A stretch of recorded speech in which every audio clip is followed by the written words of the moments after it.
부산에 딱 부산역에 도착했는데 이거 실화인가? 여기 이런 천국이 다 있나 싶을 정도로 너무 기분이 좋았는데 이런 기분이 좋은 날씨에 관객분들 이렇게 극장을 막 가득 채워주셔서 너무 또 오늘 토크가 더 재미있고 기대됩니다. 감독님과 배우분들께도 먼저 관객분들께 인사를 좀 드리도록 할게요. 네. 네, 안녕하세요. 윤신혜가 사라졌다 연출한 김진아입니다. 반갑습니다. 네, 안녕하세요. 저는 윤신혜가 사라졌다에서 장하다를 연기한 이주영입니다. 늦은 시간에 이렇게 와주셔서 감사합니다.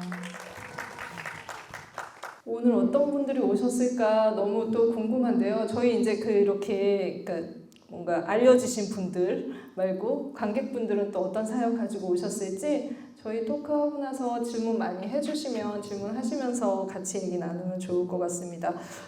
그 얘기를 좀 여쭤봐야 될 것 같아요. 처음 이 제목에서 윤신혜가 사라졌다라고 하는데 윤신혜를 모르시는 분 이렇게 물어보는 것보다 아시는 분 계세요 하는 게 지금 이게 더 맞는 질문인 것 같아서 윤신혜를 아시는 분 네. 절반 안 넘으시는 것 같아요. 윤신혜가 사람인지 모르더라고요. 그러니까 세대가 그만큼 많이 이제 그 차이가 나기도 하고 이제는 그 레전드는 말을 붙이기에도 어떻게 보면은 대중에게서 좀 멀어지기도 한 가수이기도 해서 첫 번째 그 연결고리이자 굉장히 중요한 이 영화의 그 상징이기도 하죠. 윤신혜의 차관하신 이야기를 좀 들어볼게요. 지금 감독님도 사실은 윤신혜를 그렇게 접한 세대는 아닐 것 같다는 생각이 들어서 네. 옛날 일들을 이제 뭐 이게 기억들을 되살려 보니까 집에 항상 이게 TV가 되게 굉장히 항상 틀어져 있는 편이었고 네네. 거기에 가요 무대 이런 거를 아빠가 항상 뭔가 틀어놓고 열린 음악회 거기에서 하는 그 가요 무대가 항상 이렇게 틀어져 있어서 그런 거를 통해서 제가 접한 것 같아요.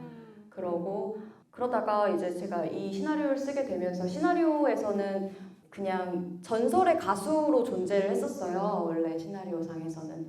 그리고 이제 프리 단계로 넘어가면서 이 전설의 가수를 찾아야 하는 이제 상황이 왔고 네. 너무 중요한데 너무 어려운 캐스팅이잖아요. 사실 이제 1차원적으로 딱 접근했던 방식은 그거였어요. 어쨌든 장면화를 해야 하잖아요. 그 이미테이션 가수라는 거를 이제 글 속에서 빠져나와야 하니까. 그러려면 이 가수가 우리 왜 전인권 하면 딱 떠오르는 그런 이 사람만의 어떤 특징 있잖아요. 그쵸. 헝클어진 머리와 네네네. 인수인 선생님도 딱 그 특징이 네. 있고 그래서 그 사람만의 그런 시그니처가 좀 명확한 사람이어야지 우리가 누가 봐도 이 사람 이미테이션이다가 표현이 되겠다라는 생각이 되게 사실은 딱 되게 일차원적인 접근이었어요. 근데 되게 중요했고 그러다가 윤신혜 선생님의 되게 펑키한 그쵸. 머리 헤어스타일에 네. 패션 센스와 그리고 막 그 무대 매너와 이런 것들이 있었기 때문에 이제 유튜브로 영상을 이제 그때부터 쭉 찾아보기 시작했어요. 그러고 이제 피디님한테 요청을 드렸죠. 한번 만나 뵙고 싶다. 그랬는데 이제 어느 날 갑자기 저한테 와서 연락이 닿았고 오늘 미사리 카페를 가자 이러시는 거예요. 네. 처음엔 좀 황당했죠. 미사일 카페를 갑자기 왜요? 했는데 그곳에 있다는 거예요. 게다가 이제 내비게이션을 치는데 윤신의 열애라고 치시는 거예요. 네, 그때 받은 하여튼 그 약간의 충격과 약간 미심쩍은 그런 것들이 좀 있었던 것 같아요. 그래서 근데 그게 이제 나중에 시나리오 속에도 사실은 그럼 들어갔거든요. 영화의 과정과 굉장히 비슷하네요. 네, 맞아요.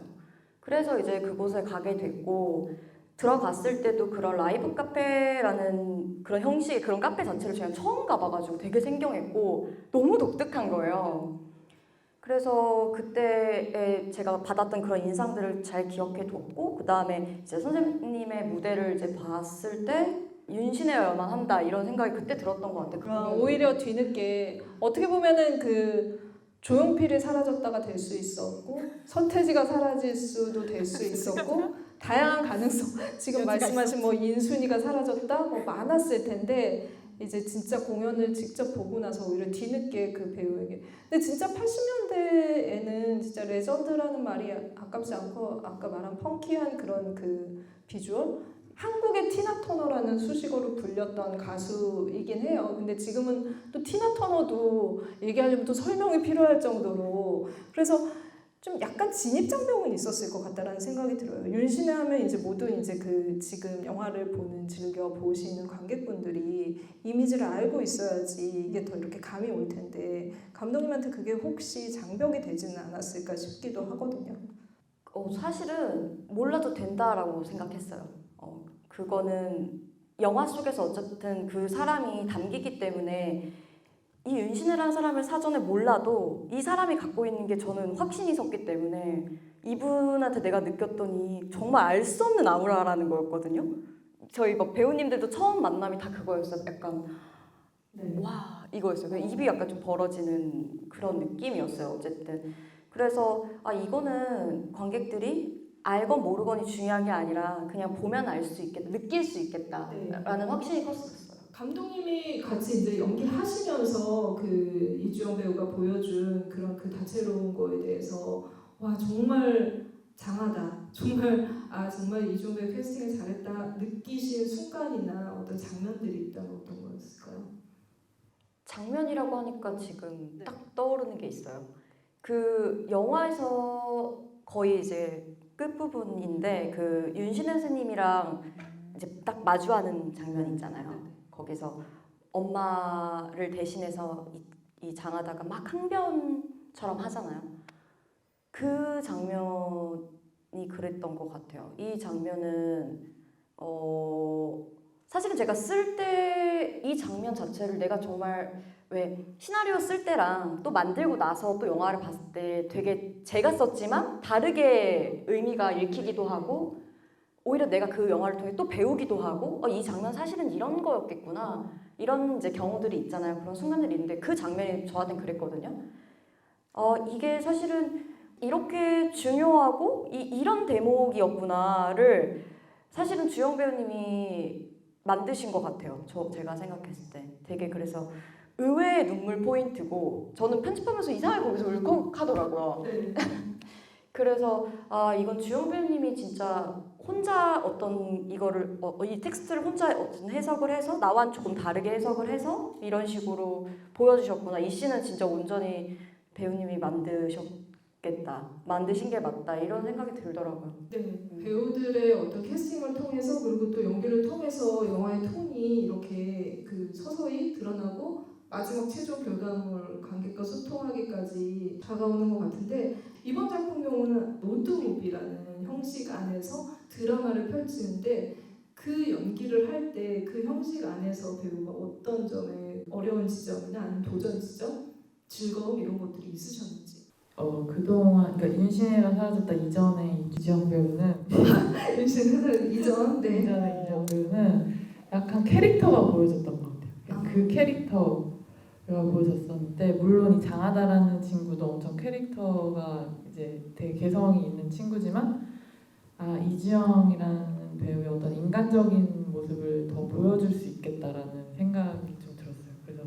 그리고 이제 이 전부터 제가 되게 가족 이야기 같은 걸 하고 싶다라는 생각을 많이 했었고 그래서 이 작품을 하면서 이런 것들을 좀 더 내가 다른 모습들을 보여드릴 수 있겠구나 라는 생각도 들었고 좀 욕심도 생겼고 특히 저는 이제 휴게소 씬을 되게 좋아하는데 네. 그 씬에 되게 욕심이 많이 났었어요. 되게 사실은 이제 로드무비라는 얘기를 꺼낸 이유가 사실 로드무비는 이게 무슨 일이 발생할지 이 영화 속의 인물들도 알 수 없는 그 과정 안에 놓여 있긴 하지만 이 영화가 그 감독님의 한국영화 아카데미 장편 연구 과정에서 만들어진 작품이잖아요.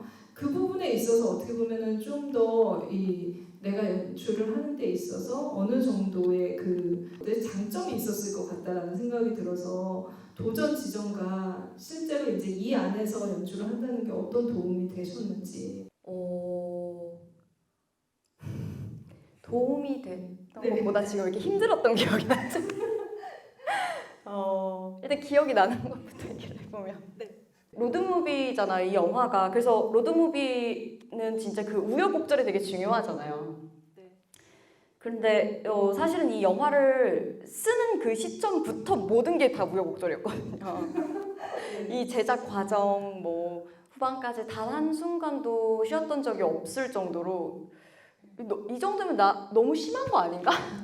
이럴 정도로 되게 다사다난했고 그랬는데 일단은 이 장편 과정에서 들어와서 3개월간 이제 시나리오를 쓰면서 그 10편 중에 6편을 또 뽑는 그 과정을 또 견뎌야 했어요. 근데 그게 일단 저한테는 엄청 큰 시련 같은 거였는데 그 기간이 너무너무 힘들었어요. 그런데 그 힘든 만큼 그때 엄청나게 많은 걸 배웠죠, 당연히.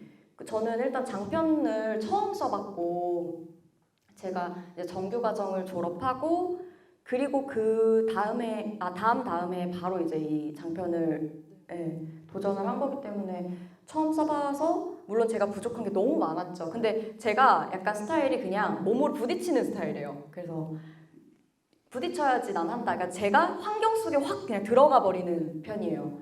그래서 얼마나 혹독한지 아니까 들어갔어요. 그래서 뭐 내가 뭐 찍지 못하더라도 여기서 난 분명히 또 되게 힘들지만 큰 걸 얻을 거야 라는 마음으로 갔고 역시나 힘들었고 그리고 그 10편 중에 어쨌든 탈락한다라는 그 위기감과 그 긴장감이 계속 있으니까 3개월 동안 게다가 저는 되게 못했고 늘 나머지 반이었고 그게 너무 커서 그래서 어쨌든 저만큼 이렇게 시나리오 초고에서 트리트먼트에서 결국 이 완고가 나기까지 이렇게까지 많이 바뀐 이 낙차가 큰 시나리오는 아마 이 작품밖에 없었을 거고 한 선생님이 그렇게 말씀하세요. 이 작품은 트리트먼트 없다 이렇게 말씀하실 정도로 완전 달라지고 그러니까 그 사이에는 정말 지나가는 것들이 많이 있었겠죠. 막 마지막 이제 마감 그 심사 때 제가 또 처음 거의 초고처럼 확 고친 거예요.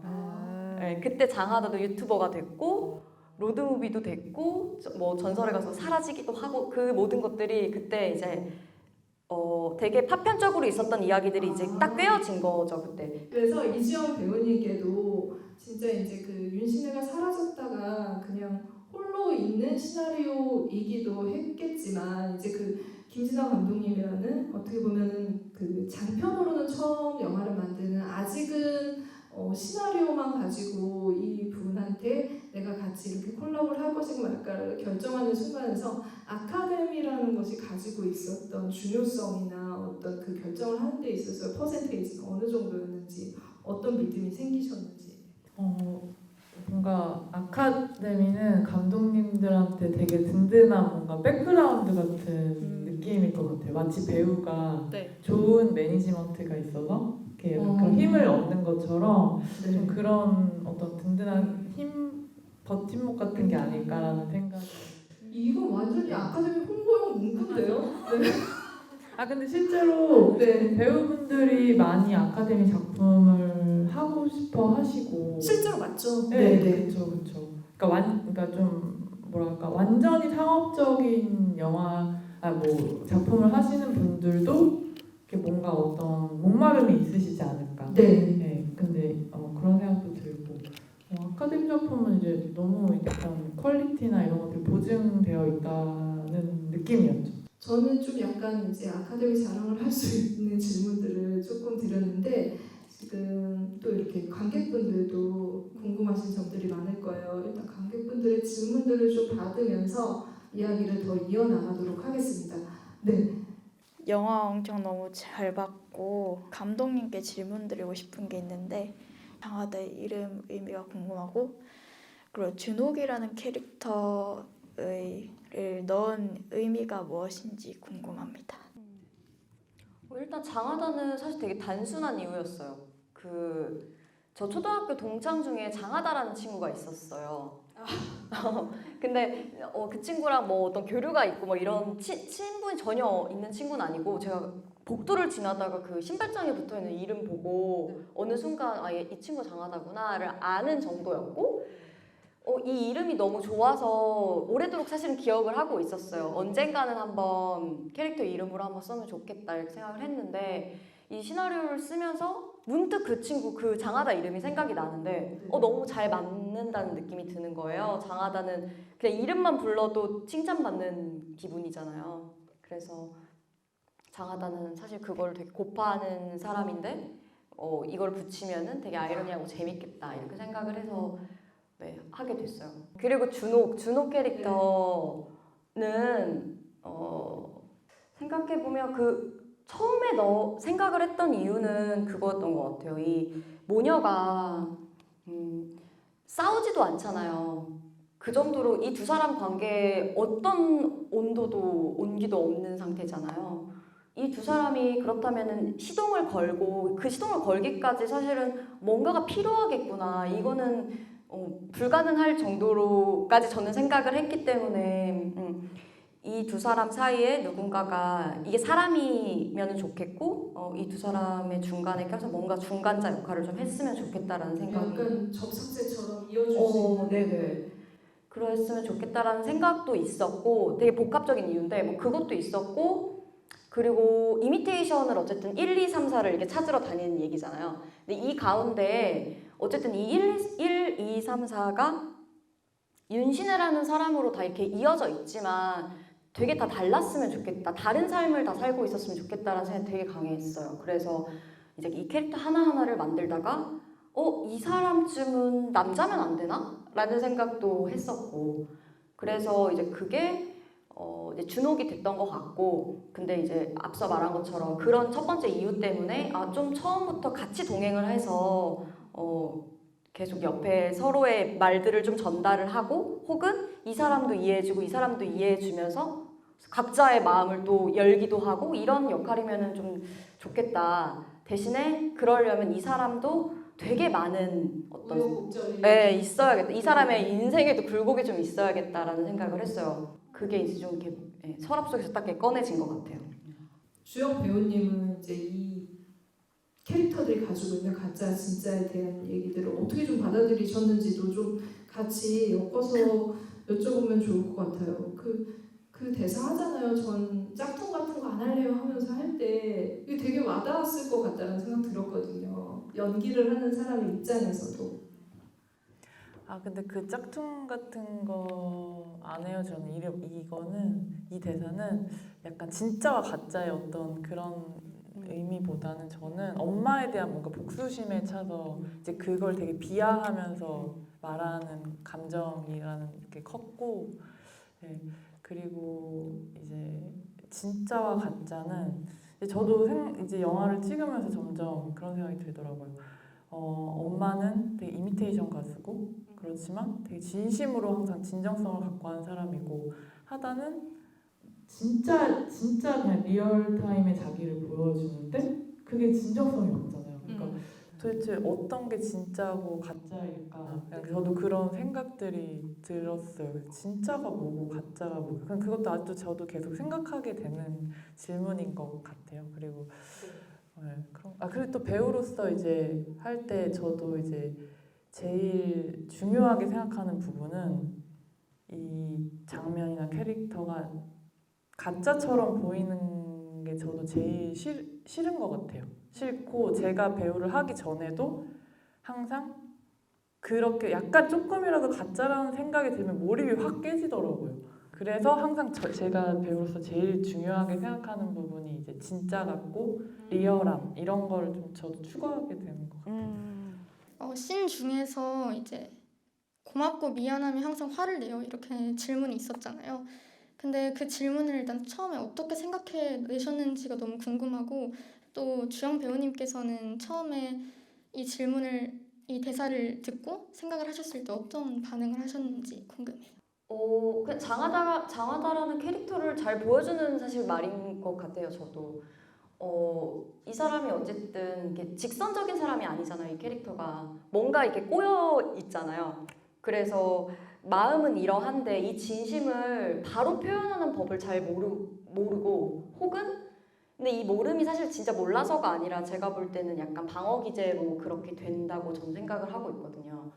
진심을 드러냈을 때 사실 상대방에게 거부당할 거라는 그 두려움이 다 사람마다 갖고 있잖아요.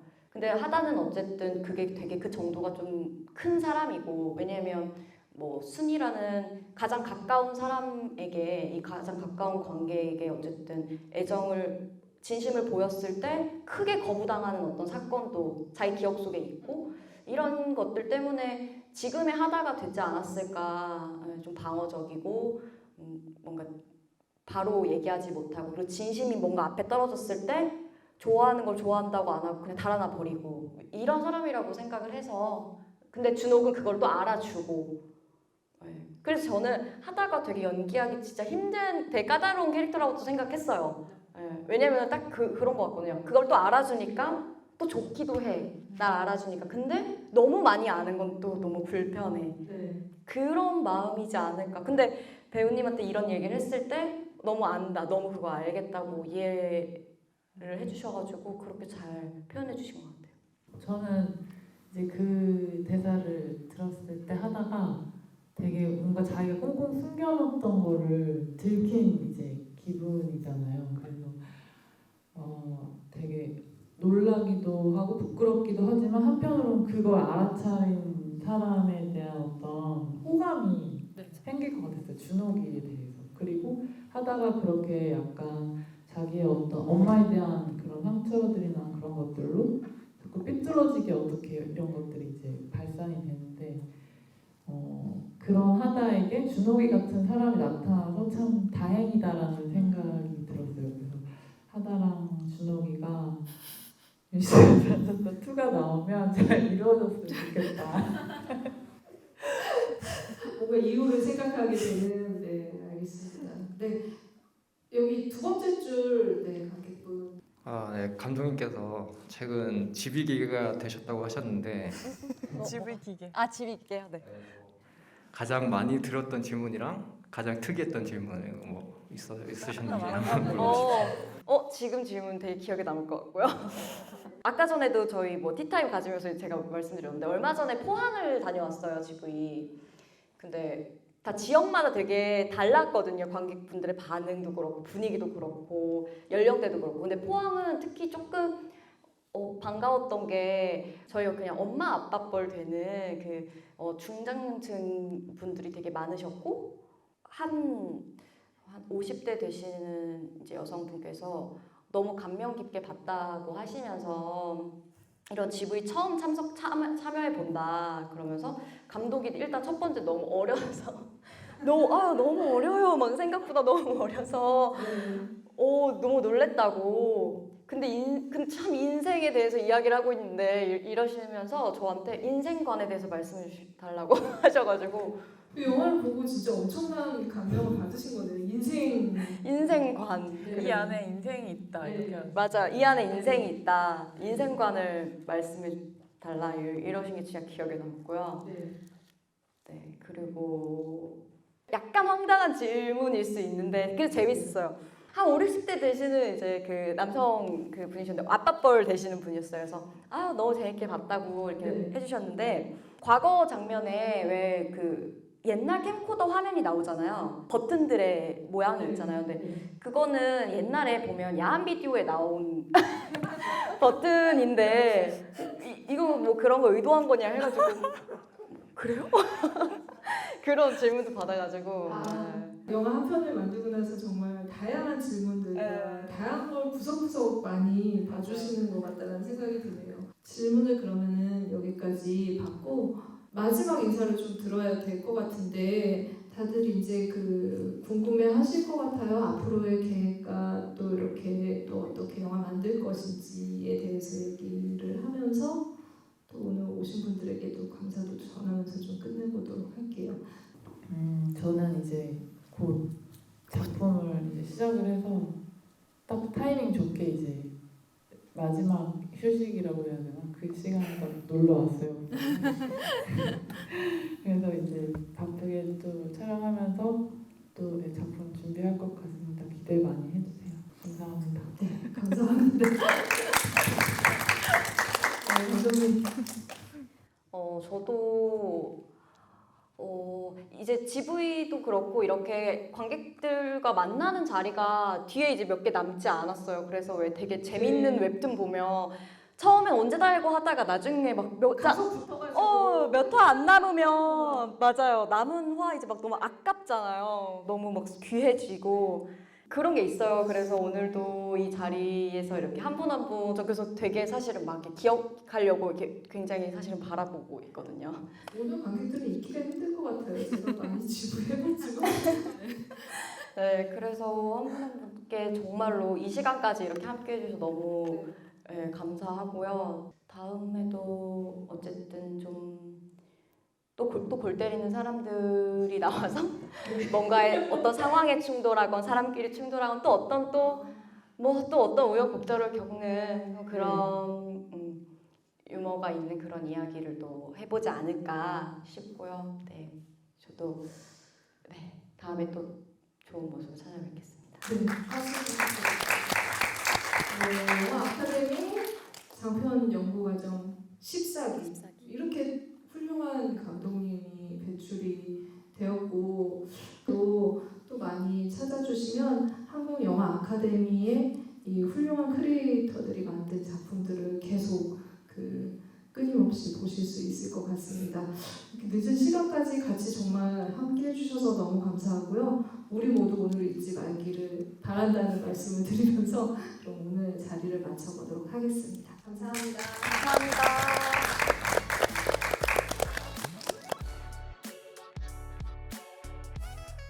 지금 현실에서 제가 겪고 있는 어머니와 관계에 대해서 또 생각하게 됐던 것 같습니다. 네, 감동적인 스토리였던 것 같습니다. 처음에는 굉장히 오락적인 영화라고 생각했는데 굉장히 좀 의미 깊고 좀 감동적인 영화였습니다. 엄마와 딸. 결국 솔직함? 장하다. 벗어나고 싶어. 어머니와 그 딸분이 싸우는 부분이 있는데 저가 엄마와 싸우는 부분을 완전 그대로 구현해놓은 것 같아서 되게 부끄럽다 해야 되나? 그런 느낌이었어요. 저는 실제 윤신의 가수가 등장하는 장면이 좀 굉장히 좀 인상 깊었습니다. 부산 아시아영화 아카데미 홈페이지를 통해 신청하였습니다. 시네토크 1회차에 왔었어가지고 2회차, 3회차에도 그대로 계속 왔었습니다. 저는 지인의 소개로 저는 이주영 배우를 정말 좋아하는데 이제 이주영 배우가 참석을 하신다고 해서 부산에 오신다고 해서 이미 윤신혜가 사라졌다를 봤는데 또 신청을 했습니다. 이주영을 좋아하는 이 친구를 따라서 소개를 받아서 왔습니다. 비하인드에 대해서 얘기를 듣는 게 더 재밌었던 것 같은데 그전에도 다 재밌었습니다. 재밌는 질문을 많이 나와서 즐거웠어요. 알찼습니다. 좀 더 홍보물을 통해서 많이 알려지면 좋겠다. 너무 좋았거든요, 오늘 프로그램이. 네, 그것이 바라는 점입니다. 짱!